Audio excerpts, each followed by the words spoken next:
There you go. Sitting in the mirror looking at yourself. Hey, check this out. We are on. That's right, Imani, man. Hey, we're gonna go a little bit deeper today with the anchors, but I gotta hurry up because my kid's about to wake up. So let's get it together. Let's move. All right. I see you.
What's up?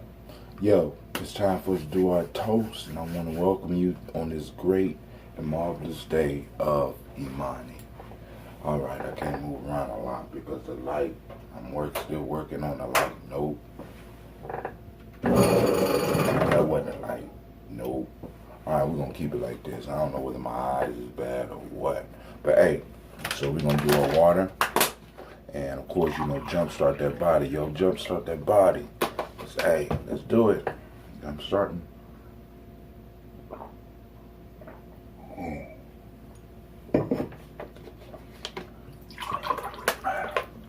Woke up, my throat felt like I had sandpaper in it. Man.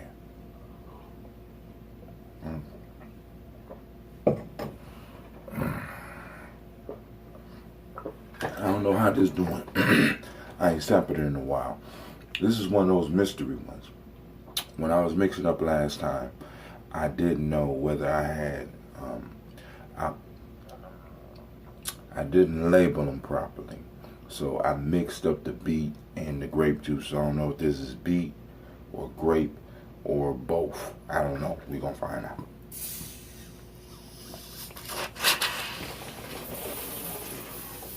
What we know is alive. Man, all right. That's what I get for shaking it up. All right. All right. Let me. Wow. All right. We know it's alive, so that's key. Because when we doing these drinks in the morning, I want us to drink life. So find something in your world that is alive and healthy for you to drink, right? Because all drinks don't have to just be dead liquid. You know what I'm saying? Bring life to you. All right? It's been fermenting for a while, so this is, it's going to be new for me like it's going to be new for you. Oh, my. I taste the beet. But the strange thing about beet is that beet is the sweetest vegetable. A lot of people don't know that. A lot of sugars that y'all eating right now come from beet sugar. Look at your ingredients. Beet is very sweet. Kind of surprises people. Oh. Let me fill it back up. I just wanted to sample it first. All right.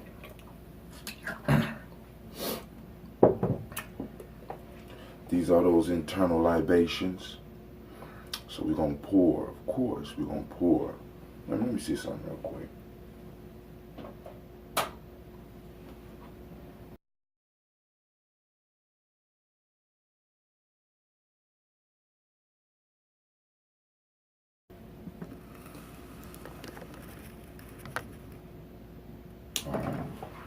We're going to pour for our Creator, by whatever name you choose to call that Creator. We know that energy is all around us. We just got to open up ourselves so that we can receive it. We have to see it in our co-workers. We got to see it in our family. We got to see it even in some of the issues that we have. And we need to be able to learn from that force. So we call on the creative force. We call on the Creator of all things that dwells in all things. And we salute that. We call on our ancestors. In general, we call on our personal ancestors because all the other ancestors have people pouring for them. Call on your great-grandmother and your great-grandfather. Call on your uncles and your aunts. Call on those people that you had experience with in life that passed away. Let's drink for them, right? Let's pour for them, right? Let's move toward health and success for them. Let's make this struggle enjoyable for them, right? And let's make our enemies suffer for them. I know some of y'all gonna hate me for that one, but hey, it is what it is. All right, now we're gonna move from there to this present moment, and it is a lovely, lovely Imani. And the reason it's lovely is because you're going to help make it lovely. I think that's too much light. How's that? All right, now I think I like it better. Now, last but not least, we're gonna pour for our children, or drink for our children, our children's children, on to infinity. When we start living our lives as if we understand and we know that we are responsible for the generations that come after us, and in fact live our lives as a generational person, as a generational people, understanding that we will have to come back in the same bloodline, then we should want to leave that bloodline better than it was when we left, right? So we pour for that, we say, or we drink for that, we say Ashe, Ashe, Ashe, and we say 100 years.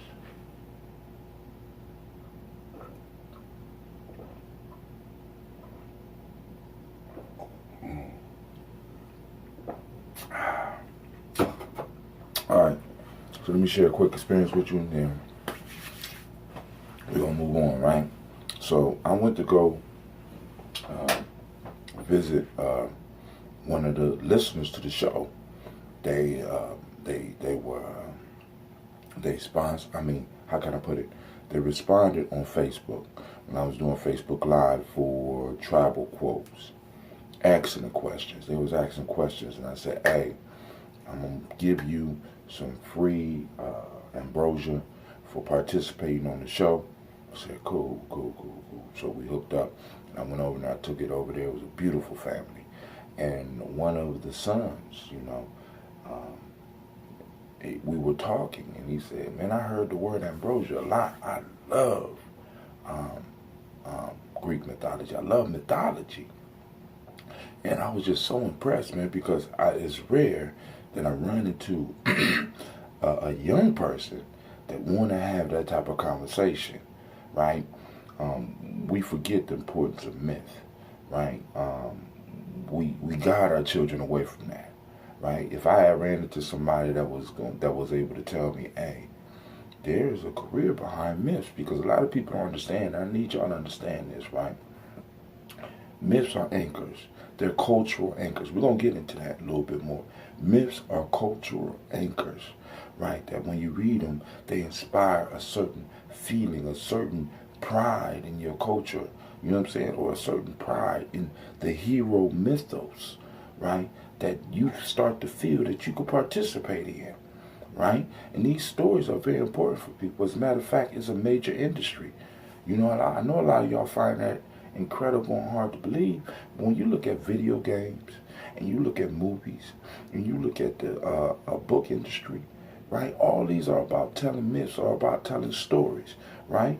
And I need you to start realizing that. We need to start moving some of our kids towards these things, right? So one of the things I want to share with y'all right now, I got you, is of course, you know my book is coming out. It's called Freedom Within Limits, Haku by Hatem. It has some of the stories in there, as well as other advice. Is a hodgepodge of thoughts, right? This will be available very soon, right? I'll be putting the links down. It'll be available on Kindle on February 27th, and the hardback will be, this one will be available, I don't know, probably around the same time, all right? This is one that I wrote, excuse me, I got kids. This is what happens when you got kids. This is brand new, believe it or not. This one is called Seven Sticks. And this is a story that I wrote for the schools that I work with, because we talking about building a culture, right? It don't look like it, but it's just 7 sticks. And it's a story about a family telling stories, right? Very good. I mean, this is one of my best works. And in it, I have pictures that, because for a while I was going around doing folk tales and stories for the kids. So I added some of the pictures from some of the young people that was in the class. I mean, it ain't color, but I want the kids to feel that the stories belong to them. So when I told the stories, after I told the stories, I would give them time to draw the pictures, and we compiled the book. I just ain't got permission to sell it yet, because this is a fundraiser for the school. But as soon as I have permission, this will be available. It's been ready for about 2 years now. I'm still waiting for the permission. You know what I'm saying? Because a portion of everything that comes from this book will be donated back to the school, and of course, a portion of it will go to Nyame Journey. But this right here, this is my flagship. This is called Player's Pyramid. You see the little pyramids on there. This is the first book I wrote. It took me about 15 years to build up the courage, but I got tired of waiting. I didn't have editors and stuff. So like a lot of my books, I just do them, right? And I'm not concerned about the mistakes, as long as people get the underlying idea. And I'm trying to tell you to do the same thing, right? It's greatness in you. It's just a matter of you deciding to let it out. All right, there you go, right there. And then I wrote this one for the warrior training, right? This is called Warrior Handbook for Life's Journey. Go through all the stuff that in Nyame, all the basic philosophy, very simple, something that could be used. They let me do something on the back of this one. I don't know what happened to the process, but that is basically the Nyame symbol. The Nyame symbol on the back, but Nyame Journey, we got the symbol up here, and then we also had a phoenix, right, which is the direct Nyame symbol. This is the symbol for our symbol family, all right? Last but not least, the bestseller. This is the Nyame Journey workbook for, I call it Tribal Quotes, just like my show, Tribal Quotes. So this book was out maybe 5 years before I started doing the radio show Tribal Quotes, and we already went through this whole book in Tribal Quotes. All you gotta do is go to Tribal Quotes on Spreaker.com, and we discussed each one of these proverbs. As a matter of fact, this is the format that I use in order to have the discussions that I have. Right now we're doing it on Facebook, and got a lot of people doing it. So now it's time for us to finish our daily ritual. Those that know, I'm oil letting. And like I said, now this is pulling out supposedly a lot of poisons out of my body.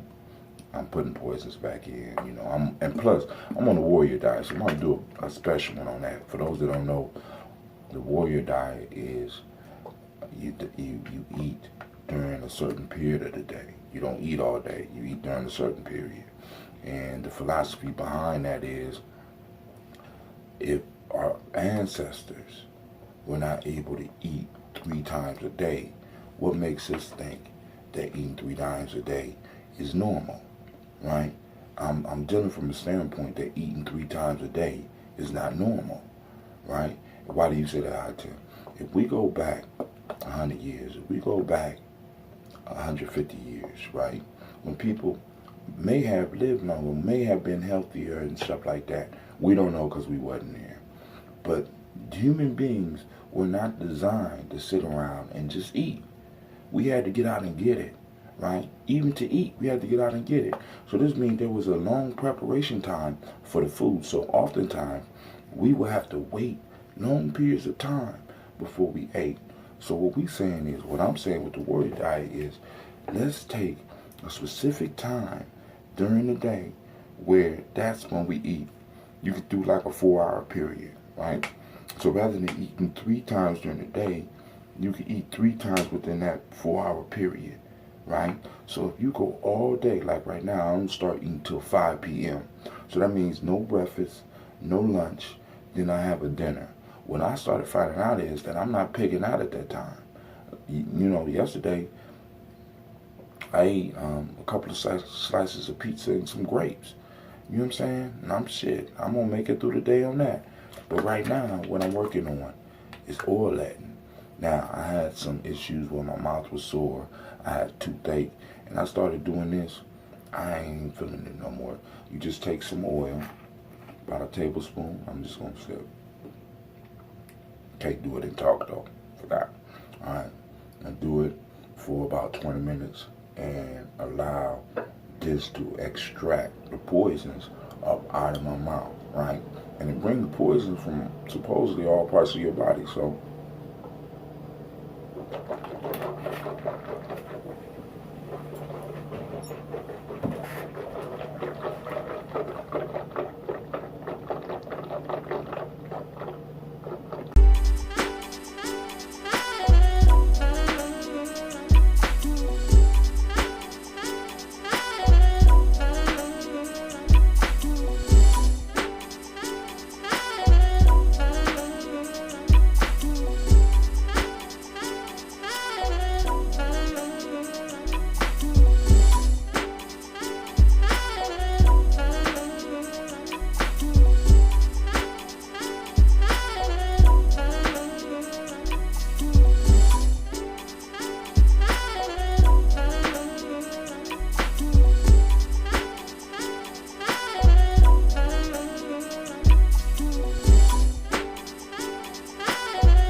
Fam, hey, my kids are up, so I got to do this quickly and in here, right? So now I want to go a little bit deeper with the anchors. We talked about anchors yesterday, right?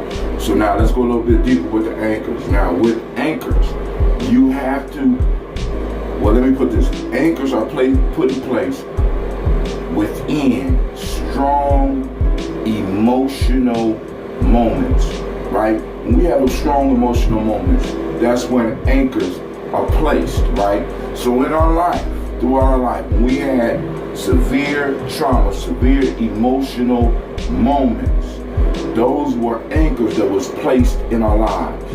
Now, we have to explore ourselves through meditation. We have to explore ourselves through prayer. We have to explore and find where these unhealthy anchors were and pull them out, man.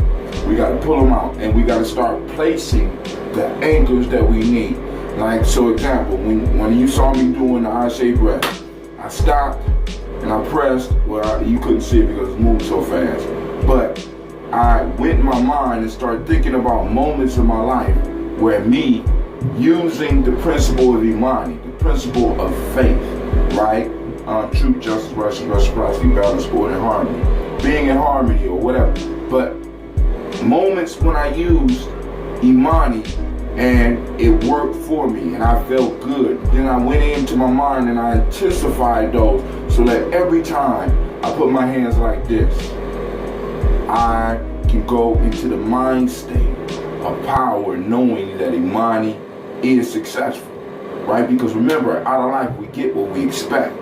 So we got to start changing our expectation, and this is what those anchors help us do. Now, I want to thank you for tuning in. Make sure that you like, subscribe, and most importantly, share. And let's keep building, right? And to you, I wish you a great... That's right. Peace. Thank you for watching the video. I want you to subscribe. Click the bird right there, the fiery bird. And I also have a special video just for you, right there. And for those that want more information about Nyame Journey, go to our site. It should be right about there. Peace.